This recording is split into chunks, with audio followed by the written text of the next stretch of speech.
नमस्कार, स्वागत है आप सभी का स्टडी कैपिटल में। मैं आपके साथ हिमांशु। विद्यार्थियों के अनुरोध रहा है कि रेवा तट के बारे में कक्षा की जाए। कुछ चीज़ें पृथ्वीराज रासो और रेवा तट के विषय में बताई जाए, रेवा तट की कविताएं पढ़ाई जाएं। तो आज की कक्षा उसी पर केंद्रित होगी।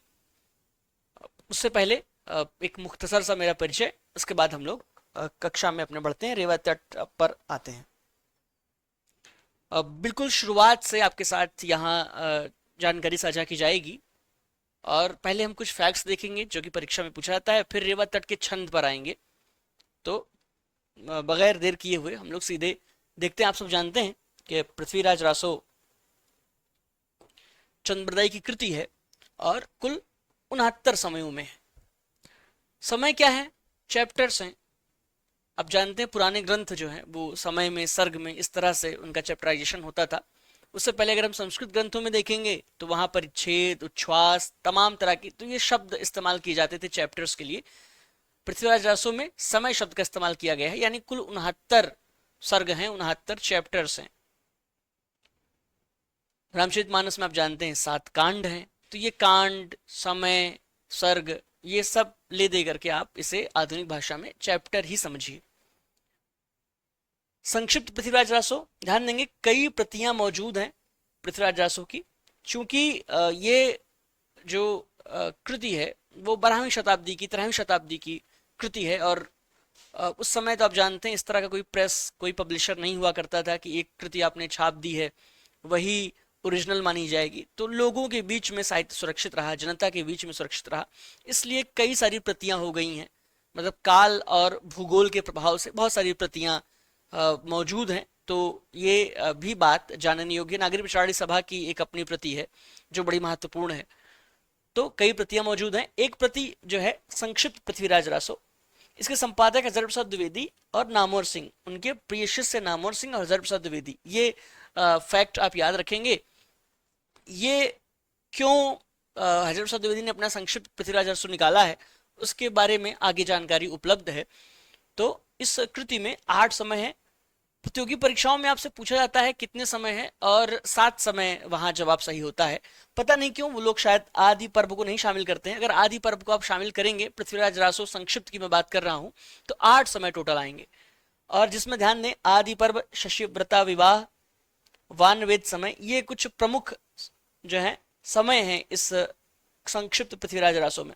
ध्यान देंगे जो हमारा विषय है, यानी आज हम रेवा तट पढ़ने जा रहे हैं, वो संक्षिप्त पृथ्वीराज रासो में नहीं शामिल है। तो यह बात भी याद रखिएगा। संक्षिप्त पृथ्वीराज रासो किसकी है? हज़ार प्रसाद द्विवेदी और नामवर सिंह की है। आगे बढ़ेंगे। हज़ार प्रसाद द्विवेदी ने तथ्य दिया है, तर्क ये दिया है, चूंकि बहुत सारी प्रतियां हैं, कौन सी प्रमाणिक हैं, कौन सी अप्रमाणिक हैं, इस तरह से पूरी बहस है, आप जानते हैं पृथ्वीराज रासो को लेकर के। और परीक्षा में प्रश्न पूछता है कि कौन सा विद्वान प्रमाणिक मानता है, कौन सा अप्रमाणिक, कौन सा अर्ध प्रमाणिक। तो हज़ार प्रसाद द्विवेदी शुक सुकी संवाद के आधार पर, यानी जितने चैप्टर्स में शुक सुकी संवाद को फॉलो किया गया है। शुक सुकी संवाद क्या है? एक तरह की शैली है, भारतीय महाकाव्यों में ये अपनाई जाती है। शिव पार्वती संवाद, शुक सुकी संवाद, भृंग भृंगी संवाद, इस तरह से। अब जानते हैं रामचरितमानस में तो 4 संवाद शैलियां हैं, तो ये 4 संवादों का प्रयोग किया गया है। तो ध्यान दें कि शुक सुकी संवाद के आधार पर हज़ार प्रसाद द्विवेदी कहते हैं कि जिन चैप्टर्स में, जिन समयों में ये इसको फॉलो किया गया है, शुक सुकी संवाद को, उसको हम लोग ओरिजिनल मानेंगे, बाकी को प्रक्षिप्त मानेंगे। तो आगे बढ़ेंगे हम इस जानकारी के साथ। रासो साहित्य क्या है? आदिकाल का एक साहित्य है। जैसे आदिकाल में जानते हैं आप कई धाराएं चलती हैं, रासो साहित्य भी एक उसमें एक खास किस्म का साहित्य है जिसके केंद्र में श्रृंगार और युद्ध, इसकी प्रधानता रासो साहित्य में। अब प्रश्न बनता है इसकी व्युत्पत्ति को लेकर के। शब्द की व्युत्पत्ति के विषय में हमारे विद्वान क्या कहते हैं? तो गारसो तासी, हिंदी साहित्य के पहले इतिहासकार, फ्रेंच भाषा के, उन्होंने कहा है राजसूय शब्द से इसकी व्युत्पत्ति हुई है। रामचंद्र शुक्ल, आप जानते हैं, रसायन शब्द को मूल मानते हैं रासो के पीछे। हज़ार प्रसाद द्विवेदी कहते हैं कि रासक शब्द महत्वपूर्ण है। नंदलाल वाजपेयी रास शब्द को महत्व देते हैं और राम चतुर्वेदी ये रासव शब्द को महत्व देते हैं। एक अतिरिक्त जानकारी मैं आपके साथ साझा करता चलूं। हजरत प्रसाद द्विवेदी कहते हैं कि जो ये लोक में रास की परंपरा रही, जैसे कृष्ण के रास खेलने की जो परंपरा रही, जिसमें मुख्यतः ये परफॉर्मिंग आर्ट्स में आ जाएगा, मतलब अभिनय करके रास, तो वहां से हजरत प्रसाद द्विवेदी मानते हैं कि वहां से फिर रास जो परफॉर्मिंग वाली चीज थी वो फिर कवियों के द्वारा महाकाव्य में भाषाबद्ध होकर के, तो ये रास शब्द से जो ये रासक है, आप जानते हैं कि नाटकों के 18 उपभेद हैं नाटक के भारतीय नाट्य शास्त्र में, उसमें एक रासक, एक तरह का उपरूपक, 18 उपभेदों में एक रासक भी आता है, तो वहां से ये ओरिजिन मानते हैं हजरत प्रसाद द्विवेदी। आगे बढ़ेंगे हम। शिव सिंह सिंगर ने चंद्रबरदाई को छप्पयों का राजा कहा है, यानी छप्पई इनका प्रिय छंद है। लेकिन ध्यान दें, हजरत प्रसाद द्विवेदी चंद्रबरदाई जो है वो छप्पई शब्द का प्रयोग नहीं करते हैं अपने पृथ्वीराज रासों में, वो उसके लिए कवित्त शब्द का इस्तेमाल करते हैं, कवित्त, लेकिन है क्या वो छप्पय है। तो छप्पयों का राजा कहा जाता है, छप्पय प्रिय छंद भी है चंद्रबरदाई के, बहुत इस्तेमाल हुआ है, हमारे रेवा तट में भी वो छंद आएगा। और यही एक राजनीतिक महाकाव्य है, बच्चन सिंह कहते हैं इसी पृथ्वीराज रासों के विषय में, यह एक राजनीतिक महाकाव्य, दूसरे शब्दों में राजनीति की महाकाव्यात्मक त्रासदी है। त्रासदी आप जानते हैं, दुखांतक, जिसके आखिर में जिसका समापन जिस ग्रंथ का दुख की भावना के साथ हो, अब वो बहुत सारे कारण हो सकते हैं, नायक की मृत्यु हो जाए या कुछ इस तरह की चीजें, या विरह की स्थिति हो, तो वो ट्रेजेडी की संज्ञा देते हैं बच्चन सिंह इस कृति को। प्रमाणिक, अर्ध प्रमाणिक और अप्रमाणिक, तीन कोटियां हैं विद्वानों की जो इसके विषय में अपनी अलग अलग मत रखते हैं। प्रमाणिक में मिश्रबंधु और बाबू श्याम सुंदर दास हैं, अर्ध प्रमाणिक में हजरत द्विवेदी विजय हैं, अप्रमाणिक में डॉक्टर बूलर और रामचंद्र शुक्ल। अब ये अप्रमाणिक मानने वालों का, अर्ध प्रमाणिक मानने वाले हजरत द्विवेदी का तर्क तो आप जान चुके हैं कि शुक सुखी संवाद जहां जहां है वहां वो प्रमाणिक मानते हैं, बाकी चीजों को वो अप्रमाणिक मानते हैं, इसलिए इनका मत अर्ध प्रमाणिक है। हम लोग डॉक्टर बूलर का मत देखेंगे कि वो क्यों अप्रमाणिक मानते हैं। देखें कि डॉक्टर बूलर ने 1875 में जयानक कृति पृथ्वीराज विजय, जो कि संस्कृत भाषा की कृति है, यानी जयानक कश्मीरी कवि थे एक, तो इनकी कृति थी पृथ्वीराज विजय, इसके आधार पर पृथ्वीराज रासों को अप्रमाणिक घोषित किया। क्यों? क्योंकि इस कृति में पृथ्वीराज विजय में चंद्रबरदाई और इस तरह का पृथ्वीराज रासों का जिक्र ही नहीं है, तो इसलिए ये डॉक्टर बुलर ने कह दिया कि वो तो अप्रमाणिक है। और एशियाटिक सोसाइटी ऑफ बंगाल से पत्रिका, एशियाटिक सोसाइटी ऑफ बंगाल से ये प्रकाशित हो रही थी कृति पृथ्वीराज रासो, तो उसे रोक दिया गया इमीडिएट, इन्हीं के डॉक्टर बुलर के कहने पर कि ये तो अप्रमाणिक है। तो ये बात भी हम लोग याद रखेंगे। अब कुछ महत्वपूर्ण बातें, हजरत प्रसाद द्विवेदी अर्ध प्रमाणिक क्यों मानते हैं? शुक सुखी संवाद वाली बात को आधार बना करके, कि अगर चूंकि आप जानते हैं कोई महाकाव्य अगर 100-200 साल 300 साल बाद उसमें तमाम तरह के बाद में प्रक्षिप्त उसकी प्रतियां जुड़ने लगती हैं, बहुत सारी चीजें बाद में जोड़ दी जाती हैं जो झूठी होती हैं। हजरत प्रसाद द्विवेदी कहते हैं कि शुक सुखी संवाद को छोड़ करके जो चीजें और हैं उसको प्रक्षिप्त मान लेना चाहिए, और शुक सुखी संवाद वाली शैली जहां फॉलो हो रही है उसे आप ओरिजिनल माने। तो हजरत प्रसाद द्विवेदी की ये बात हम लोग याद रखेंगे। और आचार्य शुक्ल आप प्रमाणिक मानते हैं, उसके पीछे बहुत सारे तर्क देते हैं, उसमें डॉक्टर बुलर वाला तर्क तो है ही। आचार्य शुक्ल कहते हैं कि माना कि रासो इतिहास नहीं है, काव्य ग्रंथ है, पर काव्य ग्रंथों में सत्य घटनाओं में बिना किसी प्रयोजन कोई उलटफेर नहीं किया जाता, यह पूरा ग्रंथ वास्तव में जाली है। तो शुक्ल जी आप प्रामाणिक मानते हैं, पर भाषा कैसे इस्तेमाल करते हैं? ये इस्तेमाल करते हैं, यह पूरा ग्रंथ वास्तव में जाली है। अगर आपकी परीक्षा में आ जाए कि पृथ्वीराज रासो के विषय में किसने कहा है यह पूरा ग्रंथ वास्तव में जाली है, तो आचार्य रामचंद्र शुक्ल पर आप टिक करेंगे। आगे बढ़ेंगे हम। पृथ्वीराज रासो के विषय में कुछ बातें, कृतिकार आप जानते हैं चंद्रबरदाई हैं। शुक्ल जी चंद्रबरदाई के विषय में एक बात कहते हैं कि हिंदी के प्रथम महाकवि चंद्रबरदाई। तो आपसे कोई पूछे हिंदी का पहला महाकवि चंद्रबरदाई, हिंदी का पहला महाकाव्य, शुक्ल जी कहते हैं कि पृथ्वीराज रासो है। ध्यान देंगे, शुक्ल जी एक तरफ पृथ्वीराज रासो को अप्रमाणिक जाली कृति भी कहते हैं, दूसरी तरफ वो पृथ्वीराज रासो को हिंदी का पहला महाकाव्य भी कहते हैं, और चंद्रबरदाई को हिंदी का पहला महाकवि। तो ये दोनों चीजें हम लोग साथ साथ समझते हुए आगे बढ़ेंगे। 2500 पृष्ठों का बृहद ग्रंथ है, 69 समय है, तो आप जानते ही हैं कितनी बड़ी कृति हो जाएगी। और इसके पीछे जो मुख्यतः इसमें दो रस आपको मिलेंगे, वीर रस और श्रृंगार रस, जिसकी मैं बात कर रहा था, युद्ध और श्रृंगार। इन दो, ये दो रासो ग्रंथों में अधिकतर, अगर विसल देव रासो को छोड़ दें क्योंकि उसमें युद्ध का वर्णन वैसा नहीं है, तो ज्यादातर रासो ग्रंथों में दो ही चीजें आपको मिलेंगी, श्रृंगार और युद्ध। पृथ्वीराज रासो भी उसी पृथ्वीराज रासो पर भी वही बात लागू होती है जो अन्य रासो ग्रंथों पर लागू होती है। पृथ्वीराज रासो में वीरता का वर्णन करते हुए एक लाइन आई है, करतार हथ तरवार दिया इहसु तत्व राजपूत कर, अर्थात ईश्वर ने हाथ में तलवार दी और राजपूत के लिए यही तत्व है। तो इस तरह से युद्ध को ग्लोरीफाई करना, रासो ग्रंथों में आप जानते हैं युद्ध उनका प्रतिपाद्य है, और युद्ध को ग्लोरीफाई करना तो फिर उनके केंद्र में आ जाएगा रासो ग्रंथों के। तो उसी अनुक्रम में, उसी क्रम में ये पंक्ति भी आपने देखी। आगे बढ़ते हैं हम। इसी तरह से देखें कि मरना जीवन हक है, जुग रहेगी गल्हा, सा पुरुषा का जीवना थोड़ा ही है भल्ला। तो साहसपूर्ण जीवन और कायरता पूर्वक जीवन, इन दोनों के बीच में अंतर स्पष्ट करते हुए कि जो धुएं की तरह सुलगते रहना, धीरे धीरे करके सुलगने से अच्छा है घंटों धुएं की तरह, कि एक दो मिनट के लिए भी अगर आप जल जाते हैं तो ज्यादा बेहतर है। वैसे ही कायरता पूर्ण जीवन जीने से अच्छा है कि कुछ क्षण के लिए जीवन हो किंतु उत्सव पूर्वक हो, साहस के साथ हो। चंद्रबरदाई के विषय में एक बात कही जाती है पृथ्वीराज रासो के विषय में कि इसकी शुरुआत, इसका जो शुरुआती हिस्सा है वो चंद्रबरदाई ने स्वयं लिखा था और बाद के हिस्से को उनके पुत्र जल्लड़ ने लिखा था। तो उसी के विषय में बात की जा रही कि आदि अंत लग वृत्त मन वृन्नी गुनी गुण काज, पुस्तक जल्लड़ हथ दई चली गज्जन नृप काज।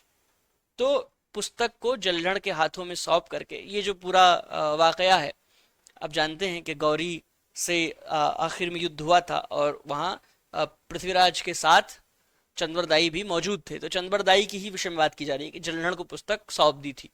आगे बढ़ेंगे। चंद्रबरदाई के विषय में महामहोपाध्याय हरिप्रसाद शास्त्री क्या कहते हैं कि इनका जन्म लाहौर में हुआ था। लाहौर आज का पाकिस्तान, वहां से इनका ताल्लुक था। चंद्रबरदाई का 1168 जन्म वर्ष माना जाता है। यानी जन्म वर्ष याद रखना इसलिए जरूरी है कि हमारे बाद के कवियों से तुलना की जाती है। आपको परीक्षा में दे दिया जाता है कि क्रम से लगाइए कवियों को, तो ये अगर आप जन्म वर्ष जानते रहेंगे तो कोई कंफ्यूजन नहीं होगी। एक जनश्रुति है कि पृथ्वीराज और चंद्रबरदाई एक साथ, यानी एक ही दिन पैदा हुए और एक ही दिन उनकी मृत्यु हुई। तो यह भी बातें आप याद रखेंगे। और षड भाषाओं का ज्ञानी कहा गया है। कहा क्या गया है, स्वयं उनका ही एक श्लोक है इस कृति में कि उक्ति धर्म विशालस्य राजनीति नवम रसम षट भाषा पुराणम चा कुराणम कथितम मया। तो यानी षट भाषाओं का ज्ञान था चंद्रबरदाई को। आगे बढ़ेंगे। ये मैप जो है, ये मैप पॉलिटिकल मैप है पृथ्वीराज चौहान के जमाने का। आप देखें कि 1180 इसमें ईस्वी का जिक्र है।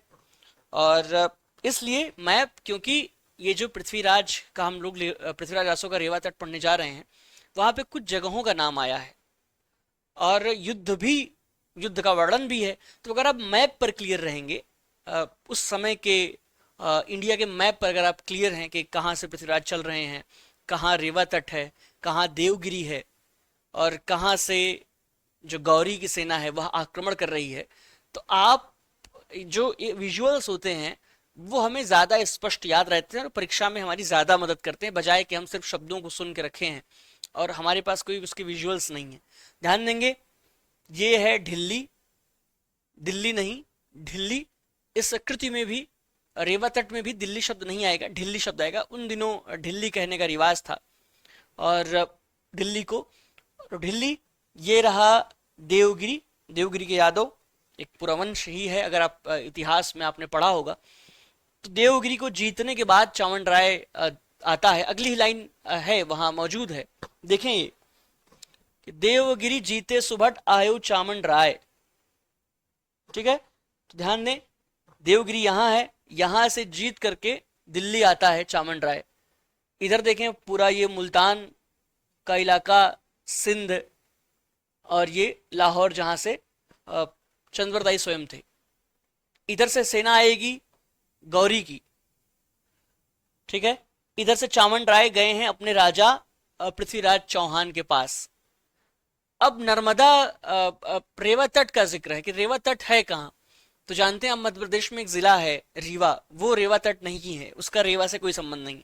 रेवा क्या है, नर्मदा नदी के तट का इलाका है जो वन्य जीवों से भरपूर रहा है, और वहीं शिकार खेलने के लिए आमंत्रित करते हैं चामन राय पृथ्वीराज चौहान को।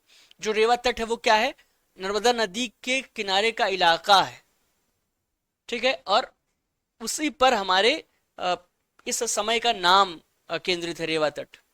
लेकिन इसमें युद्ध का वर्णन है, युद्ध होने का, गौरी की सेना का वर्णन है। तो ये हम लोग क्या क्या वर्णन है आगे देखेंगे, लेकिन बहरहाल मैं चीजें स्पष्ट करते हुए आगे बढ़ रहा हूं। यानी कि अमरकंटक से आप जानते हैं कि जो ये नर्मदा नदी है वो निकलती है, तो फिर इसी रास्ते में बीच में कहीं रेवा तट आपको मिलेगा जिसका वर्णन चामन राय करते हैं। आइए सीधे अपने काव्य पंक्ति पर आ जाते हैं। अगर आप हिंदी विषय से यूजीसी नेट जेआरएफ की तैयारी कर रहे हैं तो स्टडी कैपिटल का ये शानदार बैच, जिसे हमने कर्तव्य बैच की संज्ञा दी है, ये आपके लिए है। हिंदी विषय से हम लेकर के आए हैं यूजीसी नेट दिसंबर 2024 का ये बैच, जिसमें आपके साथ 2 मेंटर जुड़ेंगे। चूंकि समय बहुत कम है, सिलेबस बहुत ज्यादा है, तो दोनों लोग मिल करके पूरा संपूर्ण सिलेबस आपको पढ़ाएंगे। लाइव क्लासेस आपको दी जाएंगी जिसकी रिकॉर्डिंग अवेलेबल रहेगी। आप कितने भी बार कभी भी सुनिए, पूरे सत्र के दौरान लाइव क्लासेस आपकी होंगी। स्टडी मटेरियल जो कि आपके लिए तैयार किया जा रहा है, और बहुत सारी चीजें जिनसे आपकी तैयारी शानदार होगी हम आपको उपलब्ध कराएंगे। पीवाईक्यूज विद डीप एनालिसिस बहुत जरूरी है, सिर्फ हवा में पढ़ने की जरूरत नहीं है, हम कितने क्वेश्चंस कर पा रहे हैं ये बहुत जरूरी है हमारा समझना। फ्री टेस्ट सीरीज आपको दी जाएगी और special guidance with top mentors. Study capital ये खासियत है कि आप अपने मेंटर्स के डायरेक्ट टच में रहते हैं। ऐसा नहीं है कि आप को रिकॉर्डिंग दे दी गई है 10 साल पुरानी और आप सुनते जा रहे हैं, सुनते, ऐसा कुछ नहीं है। आप डेली लाइव हमसे जुड़ेंगे और आप कभी भी हमसे कांटेक्ट कर सकते हैं, आप हमारे डायरेक्ट टच में होंगे। तो सारी चीजें आपको मात्र 4999 में उपलब्ध कराई जा रही हैं। कोर्स प्राइस तो ज्यादा है, लेकिन आप सभी के लिए 4999 में ये सारी चीजें उपलब्ध कराई जा रही हैं। तो दिए गए नंबर पर कॉल कीजिए या डिस्क्रिप्शन में नंबर और लिंक वगैरह दिया गया है, तो सीधे हमसे जुड़ जाइए और हम लोग अपनी विधिवत तैयारी, शानदार तैयारी को अपने बैच में अंजाम देंगे। तो आप सभी को मैं शुभकामनाएं प्रेषित करता हूं। धन्यवाद। पहला दोहा। देवगिरि जीते सुभट आयो चामन राय, जय जय नप कीरति सकल कही कविजन गाय। मिलत, एक दोहा पूर्ण हो गया यहाँ। मिलत राज पृथ्वीराज सौ कही राव चामंड, रेवा तट जो मन करऊ वन अप्पुप गज झुंड। तो इसमें कुछ भी नहीं समझने वाली बात है, सीधे सीधे दोहा उद्धृत है। देवगिरी को जीतने के बाद जो चामन राय है वो आता है, राजा पृथ्वीराज चौहान का जय जयकार करता है, उनके दरबार में आता है और पृथ्वीराज चौहान से कहता है कि रेवा तट आपकी अगर इच्छा हो तो रेवा तट चलिए। रेवा तट चलने के लिए आमंत्रित करता है। वन अपूर्व गज झुंड, वहां अपूर्व, उस वन में अपूर्व यानी हाथियों का झुंड पाया जाता है। रेवा तट पर चलने के लिए आमंत्रित कर रहा है। पहली 2 पंक्तियां रेवा तट की यही हैं, यहीं से आपका सिलेबस यूजीसी नेट हिंदी का शुरू होता है। हिंदी कविता का 5वीं इकाई जो है वहीं से शुरू होती है। अब देखें, चामन राय आ चुका है, उसने प्रस्ताव रखा पृथ्वीराज चौहान के पास। अच्छा, कहां से आया है? देवगिरी में जीत करके आया है, तो रास्ते में उसे रेवा तट मिला, तो आ करके वो पृथ्वीराज चौहान से बता रहा है कि ये ऐसा रेवा तट है। अब देखें, बहुत महत्वपूर्ण बात यहां लिखी हुई है, कवित्व। इससे पहले की जो आपने 2-2 पंक्तियां देखी हैं, यानी ये और ये 2-2 पंक्तियां, ये दोहा है। शुरू होता है रेवा तट 2 दोहों से शुरू में। जैसे हनुमान चालीसा क्या है, चौपाइयां हैं 40, लेकिन शुरू किससे होती हैं? एक दोहे से, श्री गुरु चरण सरोज रच निज मन मुकुर सुधारी। ठीक है, तो ऐसे ही समझ लीजिए कि रेवा तट 2 दोहों से शुरू होता है। कौन कौन से? देवगिरी जीते सुभट और मिलत राज पृथ्वीराज सो, 2 दोहे हैं। ये पूर्ण हो गए। अब हमारा यहां आता है कवित्त। हालांकि ये कवित्त नहीं है, ध्यान देंगे, ये है छप्पई छंद। ये जो आप देख रहे हैं 6 लाइनें हैं इसमें, 1 2 3 4 5 6, 6 लाइनें, और ये छप्पई छंद कहलाता है, छप्पई। लेकिन जो चंद्रवरदाई है इस पुस्तक का लेखक, वो इसे कवित्त कहता है, छप्पई छंद को। अच्छा, अब छप्पई छंद 2 छंदों से मिलकर के बना होता है, रोला और उल्लाला। 2 छंद है छप्पई में, रोला, और एक तरह का हाइब्रिड छंद है। रोला क्या है? ये जो 4 लाइनें आप ऊपर की देख रहे हैं, ये रोला छंद में आती हैं। 24-24 मात्राएं। अगर आप गिनेंगे यहां से यहां तक तो 24 मात्रा आएगी, यहां से यहां तक गिनेंगे 24 मात्रा आएगी, यहां से यहां तक गिनेंगे 24 मात्रा, ठीक है, 24। तो ये आप देखें कि रोला छंद है यहां तक, और लास्ट की 2 लाइनें उल्लाला छंद है। तो छप्पई क्या है? एक तरह का हाइब्रिड छंद है, रोला और उल्लाला से मिलकर के बना हुआ है। अब छप्पई हम लोग पढ़ने जा रहे हैं, यानी अगर चंद्रवरदाई के शब्दों में कहें तो कवित्त पढ़ने आ रहे हैं। पंक्ति क्या है कि बिंद ललाट प्रसेद कर्यौ शंकर गजराजम। हाथी के विषय में बात हो रही थी, और कि वहां अपूर्व हाथियों के झुंड पाए जाते हैं। अब उसी के भीतर से बात की जा रही है, यानी हाथियों के विषय में ही बात की जा रही है। क्या कही जा रही है कि बिंद ललाट प्रसेद कर्यौ शंकर गजराजम, ऐरापति धर नाम दियौ चढ़ने सुरराजम। दानव दलते ही गंजरंजी उमया उरे अंदर, होई कृपाल हस्तनी संग बगसी रचि सुंदर। रोला खत्म हुआ यहां से। औलादि तासुतन आय के, रेवा तट बन विद्धरिये, सामंत नाथ सो मिलत इम्प, दाहिम में कथ उच्चरिये। स्पष्ट है कि हाथियों के विषय में बताने के बाद, मतलब चावंड राय, उसी के लिए यहां दाहिम शब्द का इस्तेमाल हो, ध्यान देंगे। दाहिम कौन है? चावंड राय है। तो एक तो उसने बताया कि रेवा तट में अपूर्व हाथियों का गज झुंड है। अब उसने हाथी के बारे में थोड़ी सी डिटेलिंग बताई है कि बिंद ललाट प्रसेद, ललाट यानी मस्तक, बिंदु, प्रसेद बिंदु। प्रसेद मतलब है प्रस्वेद, उसी से शब्द बना है पसीना।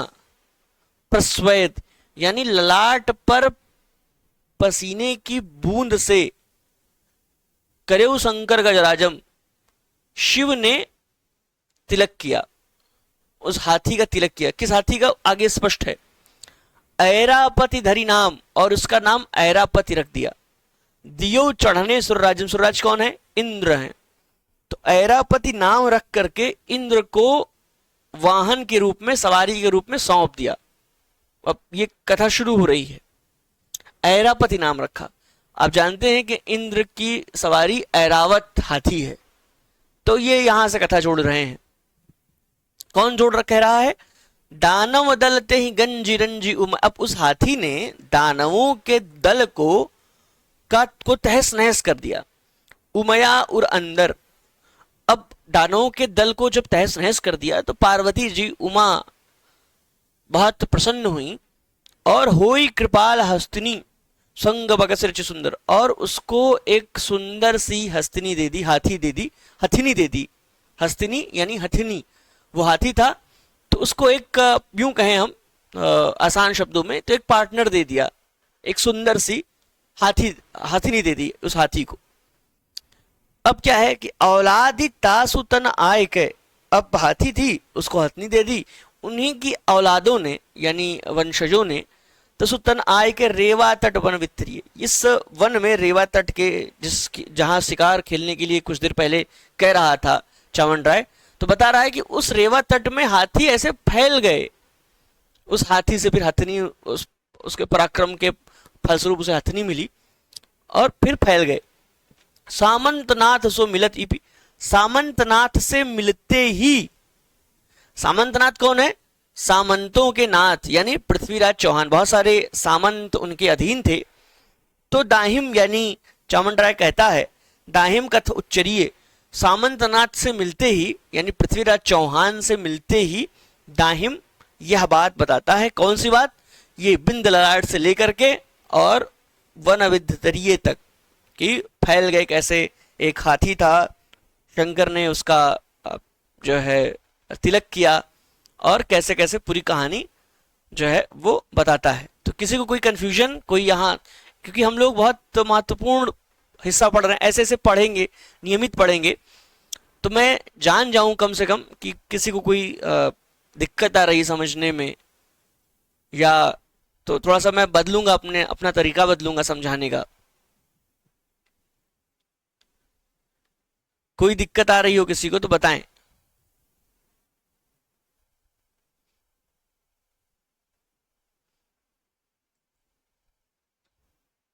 मेधा कह रही है नहीं, कोई दिक्कत नहीं है। ठीक है, तो ये आप जान रहे हैं ना कि कैसे कैसे क्या क्या अब तक कहानी में हुआ। चामुंडराय क्या था? उन्हीं के अधीन एक सामंत आप समझ लीजिए। वो आता है देवगिरी से और आकर के आमंत्रण देता है कि रेवा तट पर चलिए, वहां सुंदर हाथियों के गठझुंड है। फिर हाथियों के विषय में अपनी बातें कहने लगता है। अब एक अरिल छंद है, चामुंडराय ही बता रहा है। अब अरिल छंद में बात कह रहा है क्या? चारि प्रकार पितक बनवारन, भद्र मंद मृग जाति साधारण। चार प्रकार के हाथी वहां पाए जाते हैं। कौन कौन से? भद्र, मंद, मृग और साधारण, चार जाति के हाथी वहां पाए जाते हैं। ये बात भी बता रहा है हाथियों के विषय में, चूंकि हाथियों के विषय में भी बात हो रही है। अब ये तो उसने अपनी बात कह दी। यहां से जो नरपत्तीय है यानी राजा, यानी कि कौन सा राजा रहेगा इस दरबार में? इस दरबार में कौन रहेगा? पृथ्वीराज चौहान। पुच्छ चंद कवि को नरपत्तीय, सुरवाहन किम आय धरतीय। चंद कवि से यानी हमारे इस पुस्तक के लेखक, रेवा तट के रचनाकार चंद कवि से पूछ रहे हैं राजा यानी पृथ्वीराज चौहान। क्या पूछ रहे हैं? सुरवाहन की माय धरती, ये बताओ कि ये जो इंद्र की सवारी थी, चूंकि ऐरापति को दे दिया था, तो धरती पर ऐरापति हाथी को इंद्र को सौंप दिया था, तो सुरवाहन की माय धरती, ये सुरवाहन जो हैं वो धरती पर कैसे आ गए? तो अब यहां से शुरू होंगे चंद्रवरदाई। ध्यान देंगे, चंद्रवरदाई जैसे जो कवि थे वो सिर्फ कवि नहीं हुआ करते थे दरबारों में। मेधा, हाँ बोलिए।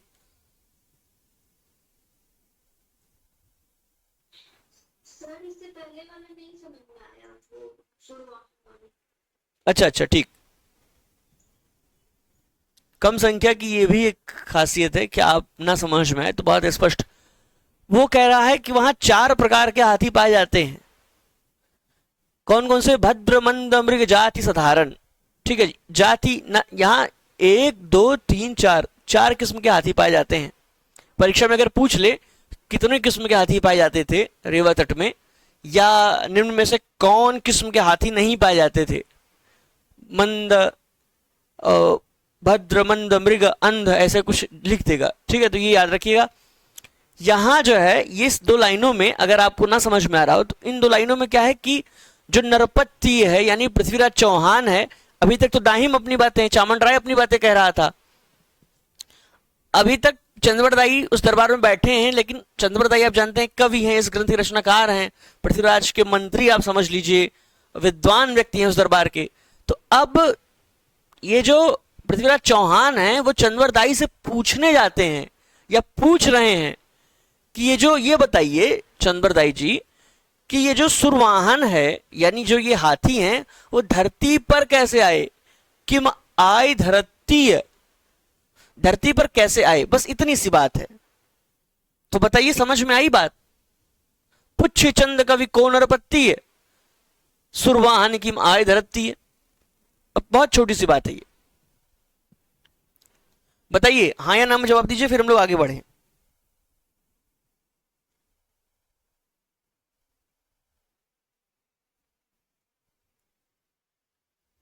ठीक है,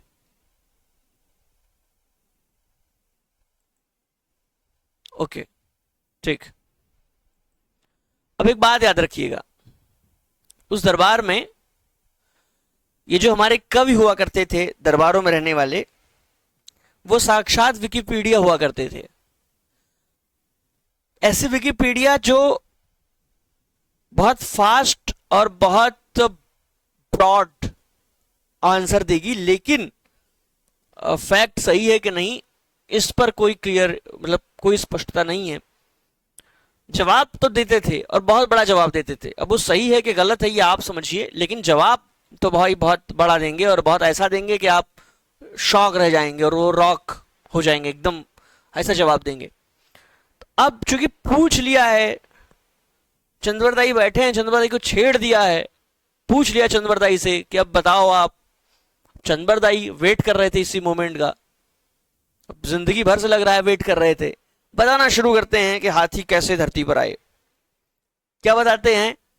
हेमाचल उपखंड एक बट वृक्ष उतंगम, सौजोजन परिमाण साख तसभंजी मतंगम, बहुरी दुरद मदयंद ढाय मुनिबर आरामम, दीर्घ तपारी देख श्रापति नौ कुपितामम। अब ये कहानी शुरू करते हैं चंद्रवरदाई। आपसे पूछे किसकी पंक्ति है, तो चंद्रवरदाई की पंक्ति है। क्या है? हेमाचल उपखंड कंठ एक, हेमाचल यानी हिमालय के अंचल में, यानी हिमालय पर्वत के नजदीक, उपकंठ समीप, एक बट वृक्ष उतंगम, एक विशाल वृक्ष था। कितना विशाल वृक्ष था? 100 योजन परिमाण साख तसभंजी मतंगम। इतना विशाल वृक्ष था कि उसकी जो शाखाएं थी वो 100 योजन तक, 100 योजन बहुत बहुत बड़ा हो गया। तो अब देखिए ये अतिशयोक्ति कि 100 योजन तक उसकी शाखाएं जाती थी। उस वृक्ष की बात हो रही है, जिस जो हिमालय के नजदीक वृक्ष था उसकी शाखाएं जो है वो 100 उतंगम यानी इतनी ऊंची थी, उसकी शाखाएं 100 योजन तक जाती थी। उसके बाद क्या है? बहुरी दुरद मद अंध ढाई मुनिवर आरामम।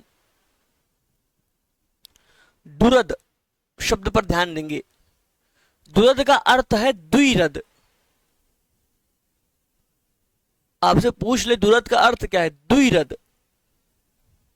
द्वि मतलब दो और रद मतलब होता है दांत। ठीक है, रद मतलब क्या है? दांत। तो द्विरद। अब आप बताइए मुझे कि द्विरद शब्द यहां किसके लिए इस्तेमाल किया गया है?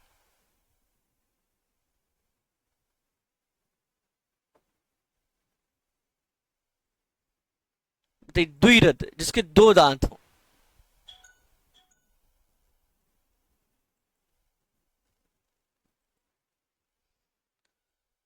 हाँ बताइए। हाँ ठीक है, बहरहाल यहाँ हाथी के लिए इस्तेमाल हुआ है, क्योंकि हाथी के प्रसंग में हम लोग बात सुन रहे हैं। बहुत अच्छे भैरवी, हाथी के लिए हम लोग, चूंकि यहाँ हाथी के विषय में बात हो रही है, तो दो दांत यानी द्विरथ कह करके। मद अंध, मदांध हाथी आप जानते हैं, जब मद श्राव होता है उनका, जब हाथी मदमस्त हो जाते हैं सब उजाड़ देते हैं, भूल जाते हैं, जो जो जो, जो उनका उन पर अंकुश लगाता है उसकी भी हत्या कर देते हैं। तो मद अंध यानी मदांध। मदांध दुरद ने क्या किया कि उस पूरे वृक्ष को उजाड़ डाला। आप देख रहे हैं उस वृक्ष का को दिखाने का और उस हाथी के द्वारा उजाड़ने का प्रयास किया गया है। तो उस विशाल वृक्ष को इस हाथी ने क्या किया? मदांध हाथी ने उजाड़ दिया। दीर्घ तपारी देखी, यहां री शब्द का अर्थ ऋषि है। तो दीर्घ तपारी देखि श्राप दीनो कुपितामम, कुपित होकर के इस अवस्था पर, कुपित होकर के इस घटना पर कुपित होकर के दीर्घ तपा ऋषि ने क्या किया, श्राप दे दिया उस मदान हाथी को। और अंबर विहार गति मंद, अब उसकी जो अंबर यानी आकाश में जो विहार करने वाला या आकाशगामी जो हाथी था, वो उसकी गति धीमी हुई, वो धरती पर आ गया और नर आरोहण संग्रह, मनुष्यों ने स्वयं चढ़ने के लिए उसे इस्तेमाल करने लगे मनुष्य। तो जो पूछ रहा था, पृथ्वीराज चौहान पूछ रहे थे चंद्रबरदाई से कि धरती पर कैसे आए हाथी। अब देख कितना सुंदर जवाब दिया है, मतलब जवाब सही है या गलत है, आप इमेजिनेशन देखिए आदमी की। क्या कह रहे हैं ये कि हाथी आकाशगामी थे, इंद्र सवारी करते थे हाथी की, तो हाथी धरती पर कैसे आए। तो बता रहे हैं कि एक वृक्ष था, वृक्ष की शाखाएं बहुत बड़ी थी, हाथी ने उस पर आक्रमण किया, उस वृक्ष को उजाड़ दिया। क्रोध में आकर के एक दीर्घ तपा ऋषि थे, उन्होंने श्राप दे दिया और आकाशगामी जो आकाश में उड़ने वाला हाथी था वो जमीन पर आ गया। जमीन पर आएगा तो किसके काम आएगा, इंसानों के काम आएगा। इंसानों ने उसे अपनी सवारी बना ली। संभर नरिंद्र कवि चंद कही सुर गइंद इम भूई रही।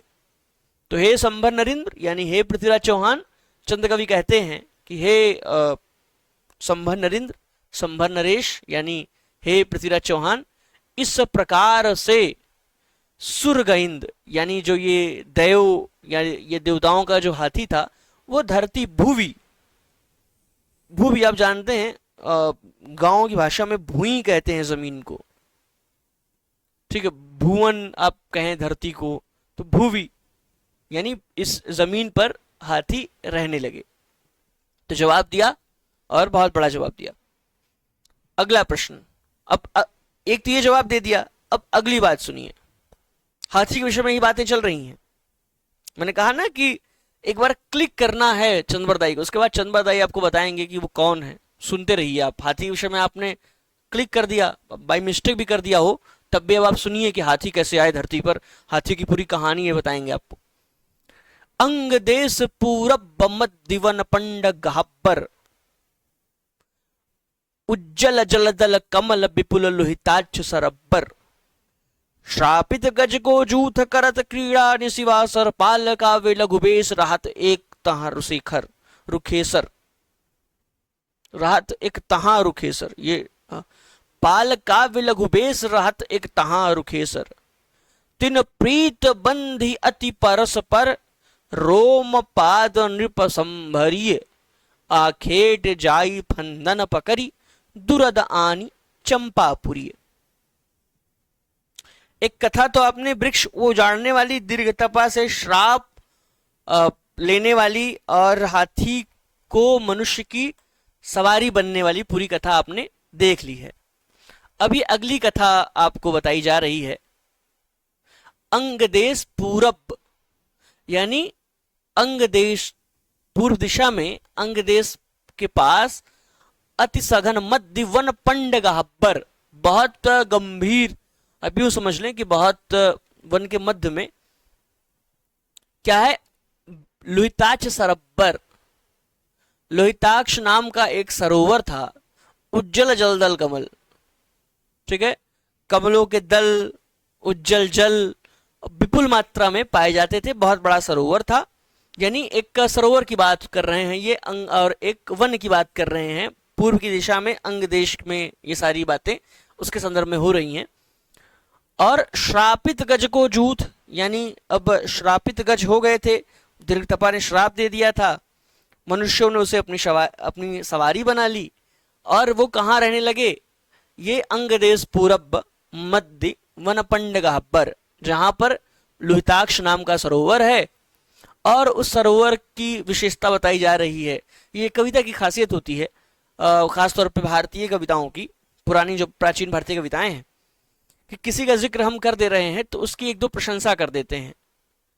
जैसे किसी का भी जिक्र करेंगे तो उसकी किसी एक चीज की, मतलब वस्तु का भी जिक्र है। जैसे सरोवर का जिक्र है तो सिर्फ सरोवर नहीं कह देंगे लोहिताक्ष सरोवर, उज्जल जलदल कमल, उसमें जो है उसके जल की और उसमें खिले हुए कि जल अत्यंत स्वच्छ है और उसमें कमलों के दल प्रस्फुटित हैं। तो ये हम बात तो हम सरोवर का ही कर रहे हैं, सरोवर की ही बात कर रहे हैं, लेकिन हम क्या करेंगे, हम थोड़ी सी प्रशंसा कर देंगे। तो श्रापित गज को जूथ करत क्रीड़ा निशिवासर, ये जो श्रापित गज थे उनके झुंड यहां पर यानी सरोवर के पास क्रीड़ा निशिवासर यानी रात दिन, निशिवासर, निशि मतलब रात, निशा, और वासर दिन, क्रीड़ा करते थे यानी खेलते थे, मस्ती करते थे। जो हाथी थे वो यहां रहते थे। और पाल काव्य लघु वेश रहत एक तहा रुखेश्वर, ये ऋषेश्वर या हम कहें कि ऋषि कुमार, तो पाल काव्य नाम के एक लघुवेश यानी बहुत कम उम्र के यानी युवा ऋषि कुमार रहा करते थे वहीं सरोवर के नजदीक।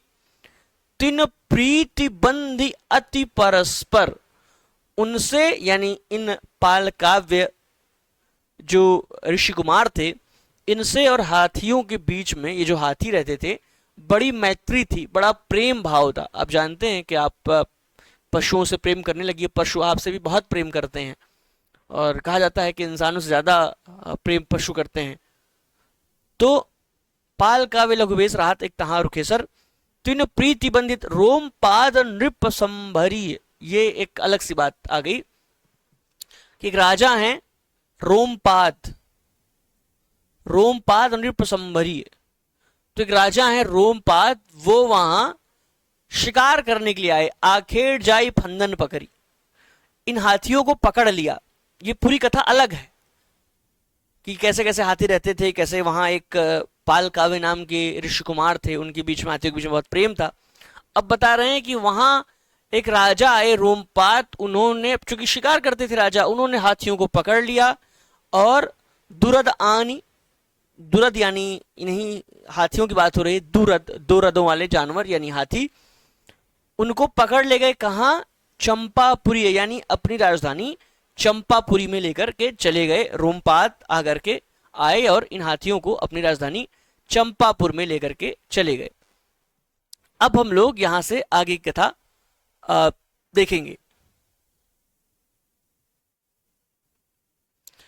पाल काव्य के विराह करी अंग भय यति खीन, मैंने आपको कहा था कि ये जो शाह है इसे आप खा पड़ेंगे। पाल काव्य के विराह करी अंग भय अति खीन, अब खीन क्या है? क्षीण का ही अपभ्रंश वर्जन हम कहें या देशज वर्जन हम कहें, देश भाषा में क्षीण, क्षीण से खीन होता है। और इससे ही चंद्रवरदाई ने, पुरानी हिंदी में बहुत जगह आपको क्षीण लिखा मिलेगा, ठीक है। तो क्षीण, पाल काव्य के विराह करी अंग भय। अब आप जानते हैं पाल काव्य ऋषि से बहुत प्रेम था हाथियों में, बहुत मैत्री थी। पाल काव्य ऋषि कुमार थे, उनसे हाथियों में बहुत प्रेम था, और पाल काव्य भी उनको प्रेम करते थे, हाथी भी उनको प्रेम करते थे। रोमपाद राजा आता है और हाथियों को पकड़ ले जाता है, तो पाल काव्य के विरह से हाथी बहुत कमजोर हो जाते हैं, खाना पीना छोड़ देते हैं, शरीर गल जाता है हाथियों का। तो मुनिवर तब तहु आए के गज चिखज गुणकीन, अब ये जो मुनिवर हैं यानी फिर जब हाथी बहुत कमजोर हो गए, हाथी को पकड़ लेके चंपापुरी लेके चला गया था रोमपाद, तो वहां हाथी बहुत कमजोर हो गए थे। तो पाल काव्य आते हैं यानी मुनिवर आते हैं और गज चिखज यानी इन हाथियों की बहुत तरीके से सेवा शुश्रूषा की, चिखज चिकित्सा की, हाथियों को ठीक किया। ये जो कहने का आशय है कि बहुत तरह से भली भांति उनकी चिकित्सा करते हैं। पाल काव्य आते हैं और हाथियों की चिकित्सा करते हैं, क्योंकि हाथी बहुत कमजोर हो गए थे। अब ये गाथा छंद में है, दुहा छंद आपने देखा, छप्पई छंद में आपने देखा, अब यहां आप देखिए गाथा छंद। किस तरह से सेवा शुश्रूषा की? कोपर पराग पत्रम छालम डालम फलम फुलम कंदम फल्लिकली दय जरिम कुंजर करिथूलयम तनम।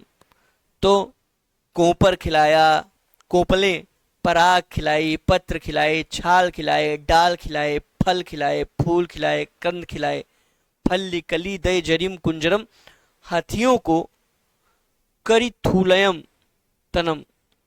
अब उन्हें सब प्रकार से ये जो जितने भी हम कहें कि मेडिकल चीज़ें थी, मटेरियल्स जितने भी थे जंगल में रहने वाले, प्राकृतिक आयुर्वेदिक, कोपल पराग, पत्तियां, छालें, डलियां, फल फूल, फलियां, कलियां, जड़ियां, सब खिला करके उन्हें कुंजरों को यानी हाथियों को करी थूलयम तनम, फिर से स्थूल कर दिया यानी मजबूत कर दिया। ठीक है, ये आप इस बात को याद रखिए। आगे बढ़ेंगे। अब देख कवित्त, कवित्त जहां जहां भी रहेगा उसका आशय ये है कि जो चंद्रदाई हैं वो उसे कवित्त को छप्पे छंद समझते हैं। तो 6 लाइनें आपको मिलेंगी। ब्रह्मरिख तप करत देखि कंप्यो मघवानम, छलन काज पहु पठय रंभ रुचिरा करिमानम, श्राप दियो तपसाह अवनि करनी सुअवत्तरी, क्रम बंद इक जति लखित हूं औसुपनत्तरी, तिम ठाम आई उही हस्तिनी, बोर लियो पोगर सुनमी, उर शुक्र अंश धरि चंद कही, पाल काव्य मुनिवर्जनमी।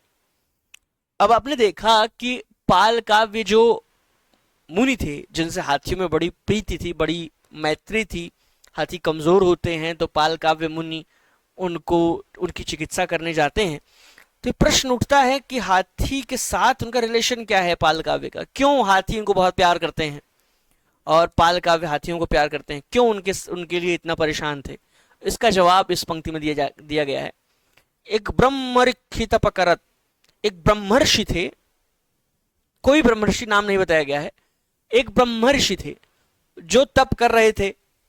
अब उनको देख कंप्यऊ मघवानम, मघवान यानी इंद्र, मघवान, मेघवान भी आप कहिए। आप जानते हैं कि बारिश वर्षा की सारी शक्तियां इंद्र के हाथों में होती हैं। जब बहुत पानी बरसता है तो लोग इंद्र को कोसते हैं। पूरी कथा ही है गोवर्धन की, गोवर्धन पर्वत की, इंद्र और इनके बीच, कृष्ण के बीच पूरा बारिश वर्षा का ही पूरी कथा थी। तो आप जानते हैं कोई भी तपस्या करता था धरती पर, सबसे पहले इंद्र का सिंहासन कांपता था, डर जाता था इंद्र, और वो किसी न किसी को भेज देता था कि जाओ उसकी तपस्या भंग कर दो। तो यही कथा शुरू होती है, ब्रह्मऋषि तप करत देखि कंप्यो मघवानन। एक ब्रह्म ऋषि थे जो तपस्या कर रहे थे, जिनकी तपस्या को देख करके इंद्र डर जाता है। छलन काज पहु पठय रंभ रुचिरा करिमानम, और छलने के लिए यानी उन ऋषि की तपस्या भंग करने के लिए रंभ रुचिरा करिमानम, उन्होंने रंभा को रुचिर करके यानी पूर्ण रूप से श्रृंगार करके रंभा यानी अप्सरा को भेज दिया कि जाओ ऋषि की तपस्या को भंग कर दो। क्योंकि ऋषि तपस्या कर रहे थे, इंद्र उससे घबरा गया, तो जाओ ऋषि की तपस्या को भंग कर दो। फिर ऋषि ने क्या किया, श्राप दियो तपसाह, उन्होंने उस तपस्वी ने यानी तपसा ने, उसने क्या किया कि रंभा को श्राप दे दिया। अवनि करनी सुअवत्तरी, ये श्राप दिया कि तुम धरती पर हस्तिनी बन के अवतरित हो जाओ। सुअवत्तरी यानी अवतरित हो क्या बन करके, हथनी बन करके।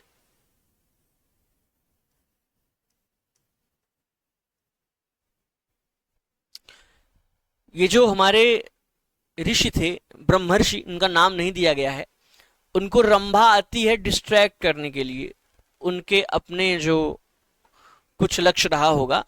और रंभा को भेजता कौन है, इंद्र भेजते हैं। रंभा बहुत श्रृंगार करके आती है, जैसे लिखा हुआ है कि रुचिरा रंभ रुचिरा करी मानम, तो बहुत श्रृंगार करके आती है कि आएगी और ऋषि की जो तपस्या उसे भंग कर देगी। ऋषि क्रोधित होते हैं, उन्होंने उसे श्राप दे दिया। क्या दिया कि वह हथनी होकर के धरती पर अवतरित हो जाए। अब हथनी बन गई रंभा, धरती पर अवतरित हो गई। अब कथा है कि क्रमबंदी इक जति, क्रमबंदी यानी भाग्य के विधान से कर्मों में बंध करके, यानी अपने पूर्व जन्म की जो है प्रारब्ध के अनुसार आप समझ लें। बंद इक जति यानी यति, इसका भी मतलब आप ऋषि ही समझिए। लखित्यऊ और सुपनत्तरी, ठीक है, लखितऊ आप यूं समझ लिए कि एक यति थे और उनका सोते समय उनका वीर्यपात हो गया। ठीक है, वीर्यपात सोते समय। और क्या है कि हस्तिनी ने तिमठाए आए उई हस्तिनी, वो हथिनी जो रंभा थी, जिनका श्रापवश, जिनका हस्तिनी के रूप में, हथिनी के रूप में जन्म हुआ था, वो आती हैं बोरलियो पोगर सुनमी, और अपने सूंड से उस यति के जो वीर्यपात हुआ है उसे उठा करके, और वो हथिनी क्या करती है, उर शुक्र अंश धरी चंद कही, अपने गर्भ में रख लेती है, उर में धारण कर लेती है। ये यानी जो यति का वीर्य है उसको उठाती है रंभा और अपने गर्भ में धारण कर लेती है। तो अब कहने का मतलब ये कहना चाह रहे हैं कि ये जो पाल काव्य मुनिवर हैं वह हथिनी के ही लड़के हैं। हाथियों से इसलिए इनको प्रेम है क्योंकि पाल काव्य जो हैं वो हाथियों, अब बहुत कॉम्प्लिकेटेड हो जाएगा ये, मतलब इंसेप्शन मूवी फेल हो जाएगी इसके सामने जब खोलने लगेंगे क्रमबद्ध तरीके से। पाल काव्य मुनिवर जन्मी, पाल काव्य मुनि का कैसे जन्म होता है, कैसे, क्योंकि पाल काव्य हाथी के बच्चे हैं, लड़के हैं। हाथी इनको कैसे पैदा करती है, एक यति के का वीरपात होता है, उसको हथनी उठा करके अपने गर्भ में धारण कर लेती है। हथनी कौन है, हथनी है रंभा। रंभा ने ऐसा क्यों किया, क्योंकि इंद्र ने कहा। इंद्र ने क्यों कहा, क्योंकि इंद्र चाहता था, एक ब्रह्मर्षि तपस्या कर रहे थे, उनकी तपस्या भंग हो जाए। ये कथा कहां से शुरू हुई, क्योंकि जो ये पाल काव्य मुनि है उनसे हाथियों बहुत प्रेम था। तो क्यों प्रेम था, इस बात को एक्सप्लेन कैसे किया जाएगा। अच्छा, हाथी उन तक कैसे पहुंचे, पाल काव्य तक, क्योंकि उन्हें धरती पर आने का श्राप मिला था। धरती पर कैसे आए, क्योंकि वृक्ष को उजाड़ रहे थे तो दीर्घतपा ऋषि ने श्राप दे दिया। तो वृक्ष को कैसे उजाड़ती, ये पूरी कथा आपने इतने क्षण में हाथियों के विषय में देखी है। हम लोग किसकी बात कर रहे थे, रेवा तट की। रेवा तट की बात करते हुए हाथियों का जिक्र आया और हाथियों से कथा यहां तक चली आई। अब देखें कि ये तो रही पाल काव्य मुनि के जन्म के विषय में, इतनी बातें हमने देखी। अब आगे हम बढ़ेंगे और है कि यहां जो है ताथम तीन मुनि करिन सो बंद प्रीति अत्यंत।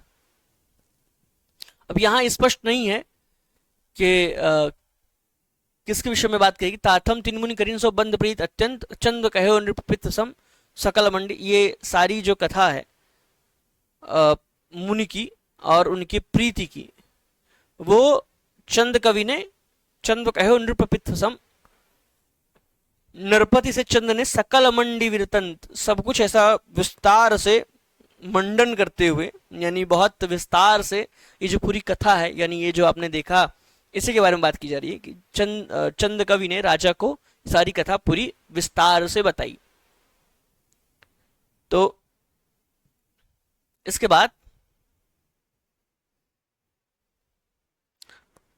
वक्त भी हो गया है, तो मुझे लग रहा है कि यहाँ कक्षा को विराम दे देना चाहिए। हम लोग धीरे धीरे पढ़ेंगे, चीजें स्पष्ट करेंगे।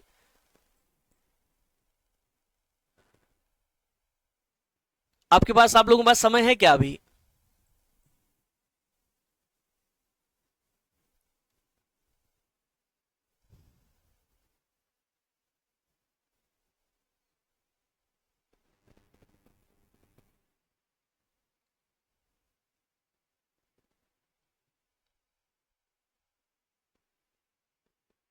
ठीक है, चलिए तो फिर हम लोग, हालांकि 1 घंटे अभी नहीं हुए समय के हिसाब से आप देखें तो,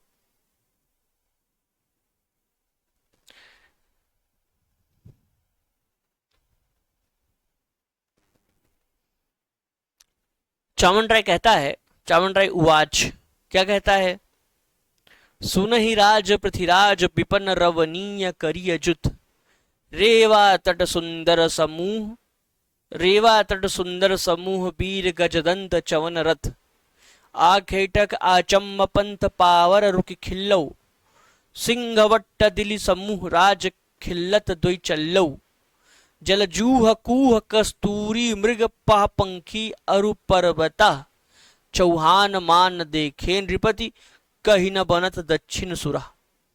अब चूंकि चामन राय का तो उद्देश्य यही है कि पृथ्वीराज चौहान को दक्षिण दिशा में यानी रेवा तट तक लेकर के जाया जाए, अब वो उसी की प्रशंसा करने में लगा है।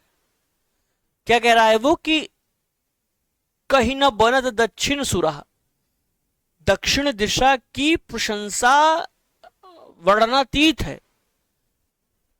दक्षिण दिशा का सौंदर्य यानी इसी रेवा तट का सौंदर्य तो वर्णनातीत है, मतलब अब वर्णन ही नहीं किया जा सकता उसका। क्या कहता है वो, विपन रवनीय करिए जुत, ये जो हाथी हैं, हाथियों के झुंड हैं जो रेवा तट पर फैले हुए हैं, उन्होंने ये रेवा तट को बहुत रमणीय स्थल बना दिया है। हाथियों के झुंडों ने रेवा तट वीर गजदंत चवन रथ, और जैसे कहा गया कि हाथियों के, बार बार वही बात आ रही है, रेवा तट सुंदर समूह, वहां पर हाथियों के सुंदर सुंदर जो है झुंड रहते हैं, बहुत शक्तिशाली हाथी हैं, बहुत पराक्रमी हाथी हैं। और आखेटक आचम पंथ पावर रुकी, पंथ को रोक करके, मार्ग रोक करके आप चलिए वहां शिकार कीजिए। ये बात की जा रही है कि जो मृगया है, मृगया का मतलब क्या है, मृगया का आनंद लीजिए, कहना चाह रहे हैं मतलब शिकार का, आखेटक का आनंद लीजिए, वहां चलकर आखेटक का आनंद लीजिए। आचम पंथ और पंथ पावर रुक खिल्लो, रास्ता रोक करके, यानी आप बहुत बहुत जम करके शिकार कीजिए, वहां चलिए। ठीक है, ये बहुत स्पष्ट बात नहीं है, यानी दिल्ली और देवगिरी के मार्ग को रोक करके, यानी रास्ते में आप बहुत। अब देखिए कि वहां फिर क्या कह रहे हैं कि वहां पर प्रशंसा करेंगे ये, उस जो ये हमारा रेवा तट है वहां पर रहने वाले पशुओं की, जीवों की जो है प्रशंसा करेंगे कि वहां शिकार खेलने को तो आमंत्रित कर दिया है। अब क्या कहते हैं कि सिंहवट दिल्ली समूह राज खिल्लत दुई चल्लो, वहां चलने की बात, आमंत्रण हो गया। जल जूह, जलीय जो जीव हैं सुंदर सुंदर, ठीक, जलाशयों में रहने वाले। कूह यानी पहाड़ों पर रहने वाले। कस्तूरी मृग, पह पंखी, ठीक है, इस तरह से आप देखें पक्षियों की जो सुंदर सुंदर पक्षी हैं। अरु पर्वता, चौहान मान देखे नृपत कहीं ना बने। तो ये जो मैं आपको बताऊं, वास्तविक जो इस पद का जो भावार्थ है वो यह है कि वहां शिकार खेलने के लिए जो ये हमारे चमन राय हैं वो आमंत्रित करते हैं, और उस वन में रहने वाले पशु पक्षियों की, कस्तूरी मृग की, पक्षी की, कबूतर का, इन सब का जिक्र करते हैं कि चलिए वहां, और बहुत सुंदर सा वन है, उसका चल करके आनंद लीजिए। तो ये इसमें बहुत विशेष कोई बात नहीं है। आगे बढ़ेंगे हम। ये तो आमंत्रण हो गया कि चलिए और आनंद लीजिए। अब है एक ताप पहुपंग को अरु रवनीक जुथान, चामंड राय वच्चन सुनी चढ़ी चढ़ो चौहान। एक ताप यानी कि अब पहुपंग का जिक्र है। पहुपंग का मतलब पहुप अंग,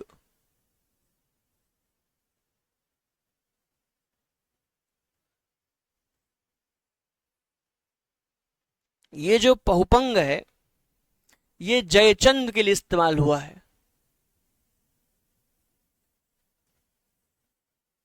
आप जानते हैं कि जयचंद कन्नौज का शासक था और पृथ्वीराज से उसके बीच में 36 का आंकड़ा था, जानी दुश्मन थे एक दूसरे के।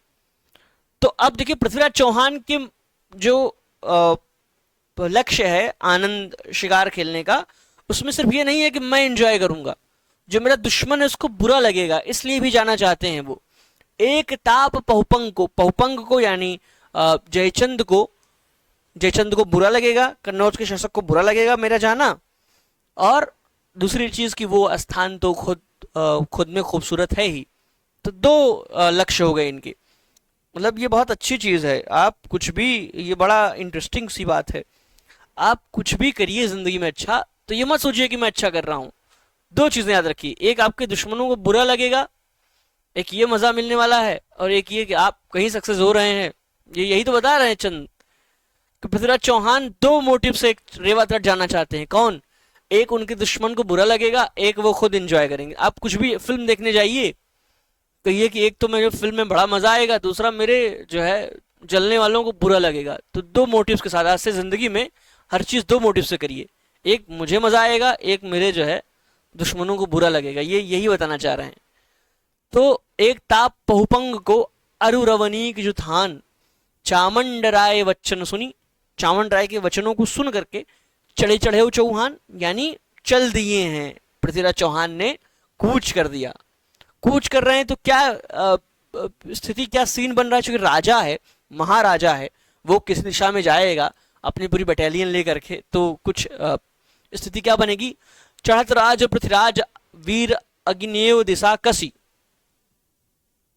सब भूमि नृपति चरण चौहान लग धसी।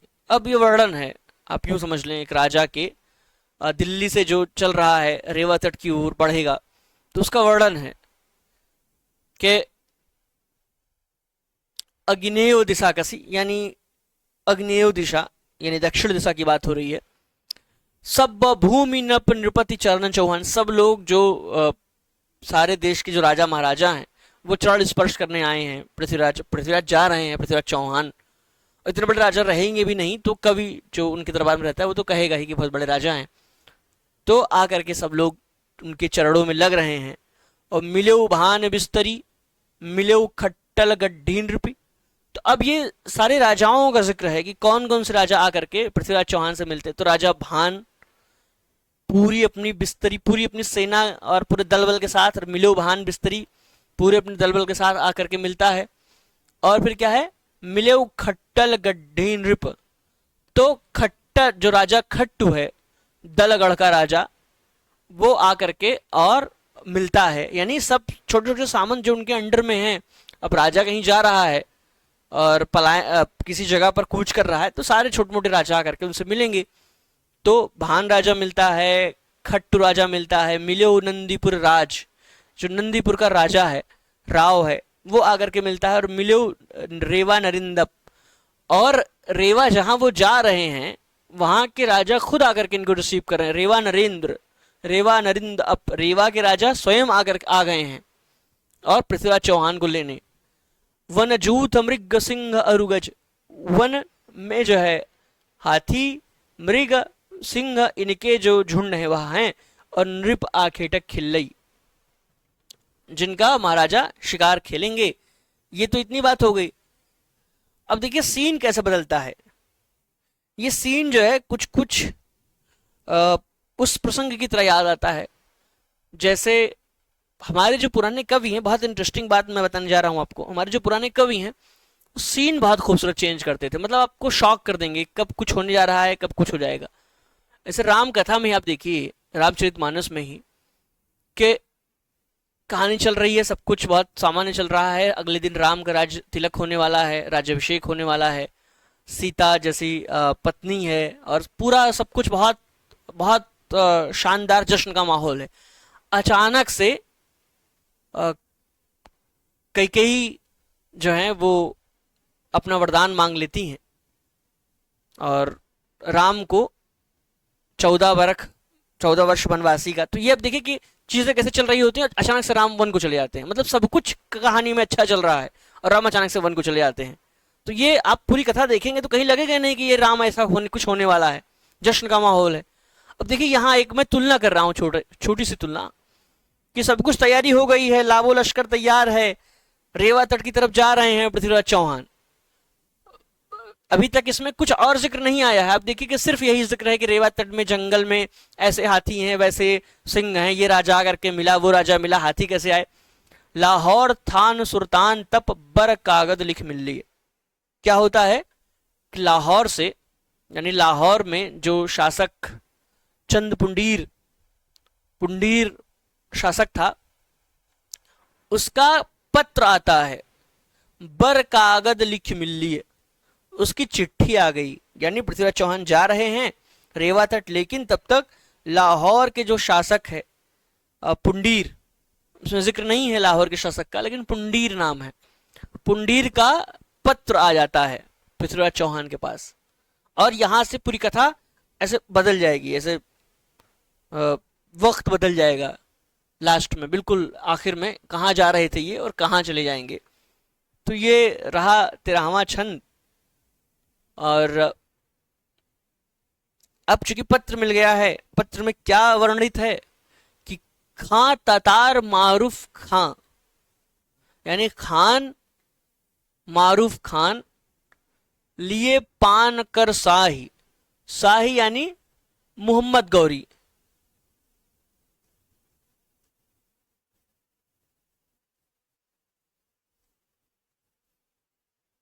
मोहम्मद गौरी के हाथ से पान ले लिया है, यानी जो कहते हैं ना कि मैंने बीड़ा उठा ली है, तो पान ले लिया है, यानी वो एकदम उसने गारंटी दे दी है। तातार मारूफ खान ने गारंटी दे दी है मोहम्मद गौरी को, क्या? धर चौहान ऊपरई बज्जा बज्जनी बाई, कि मैं चौहानों को उजाड़ के फेंक दूंगा।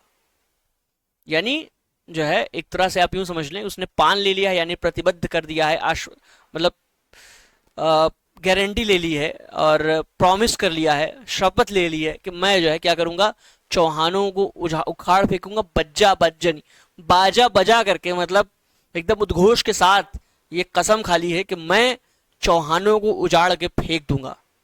धर चौहान ऊपरई। अब ये आप देखें कि कहाँ क्या हो रहा था और कहाँ युद्ध का सीन क्रिएट हो जाएगा यहां से।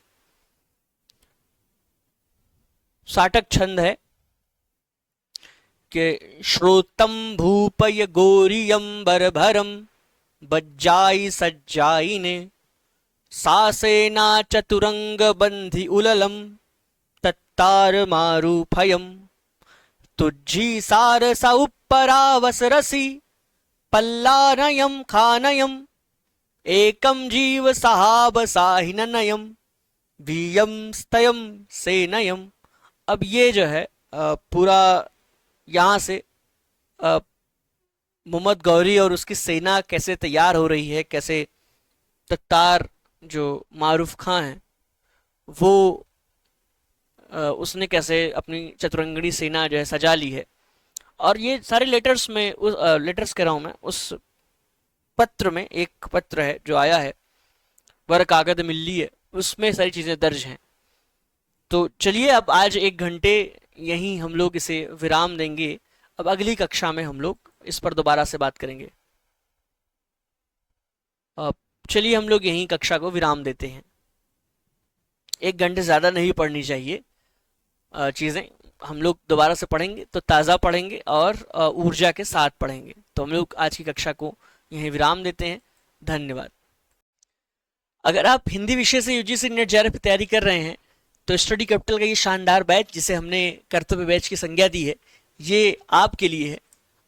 हिंदी विषय से हम लेकर के आए हैं यूजीसी नेट दिसंबर 2024 का ये बैच, जिसमें आपके साथ 2 मेंटर जुड़ेंगे। चूंकि इस समय बहुत कम है, सिलेबस बहुत ज़्यादा है, तो दोनों लोग मिल करके पूरा संपूर्ण सिलेबस आपको पढ़ाएंगे। लाइव क्लासेस आपको दी जाएंगी जिसकी रिकॉर्डिंग अवेलेबल रहेगी। आप कितने भी बार कभी भी सुनिए, पूरे सत्र के दौरान लाइव क्लासेस आपकी होंगी। स्टडी मटेरियल चूंकि आपके लिए तैयार किया जा रहा है और बहुत सारी चीज़ें जिनसे आपकी तैयारी शानदार होगी हम आपको उपलब्ध कराएंगे। PYQs विद डीप एनालिसिस बहुत ज़रूरी है, सिर्फ हवा में पढ़ने की ज़रूरत नहीं है, हम कितने क्वेश्चंस कर पा रहे हैं ये बहुत ज़रूरी है हमारा समझना। फ्री टेस्ट सीरीज आपको दी जाएगी और special guidance with top mentors.